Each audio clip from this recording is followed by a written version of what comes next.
So good morning, good afternoon, good evening, or good night, depending on what time you're listening to this. My name is Anim, and I'm a local of Hull, and I'd like to take a few moments to talk about the rich history of black sailors and seafarers in Hull, England, up to the present day. So over the years, these brave men and women have made significant contributions to the maritime industry while facing numerous challenges and obstacles. Black sailors can be traced back to Roman times, and no doubt they may have passed through Hull at that time. Some remains of black Romans were found in the Brough area, and we also know that Britain had a black population dating back 8,000 years or so. It was with the slave trade that Oliver Cromwell's uncle and others started expelling many of these blacks. Many were sent to the Americas as slaves. That part of history is never talked about. Black sailors have been employed on British ships since at least the 16th century. During the 18th and 19th century, Hull was an important trading port in England, where ships from all over the world, including slave ships, arrived to bring goods to the city. Black sailors were an integral part of the maritime history of Hull, and they served on many of the ships that visited the port, often as crew members or servants to the wealthy merchants.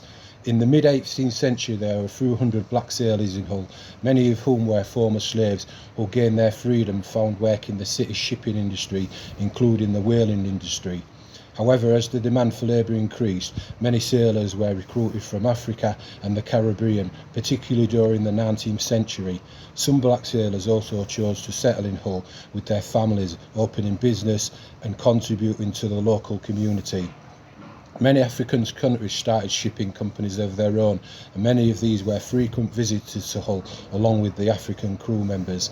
An interesting fact is that Hull eventually stopped shipping slaves into Hull, and this was a contributing factor into William Wilberforce's decision to campaign against the slave trade. Bristol and Liverpool were still importing slaves through these ports, and this was having a significant impact on Hull's economy. Another significant moment in the history of Hull is the establishment of Vicky's Copy Club in the 1960s. This club served as a haven for black sailors, offering them a place to relax, socialise and feel at home while on land. It represented a shift in attitudes towards black sailors and helped break down stereotypes and prejudices. There were also other clubs of similar nature called Ocean 11 and Cameos, which served the same purpose. These clubs were also frequently visited by the locals.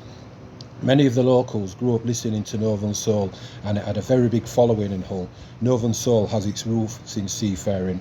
The records were used as ballast on many ships, and the crew of these ships sold them on to the people of the city, and this included in Hull.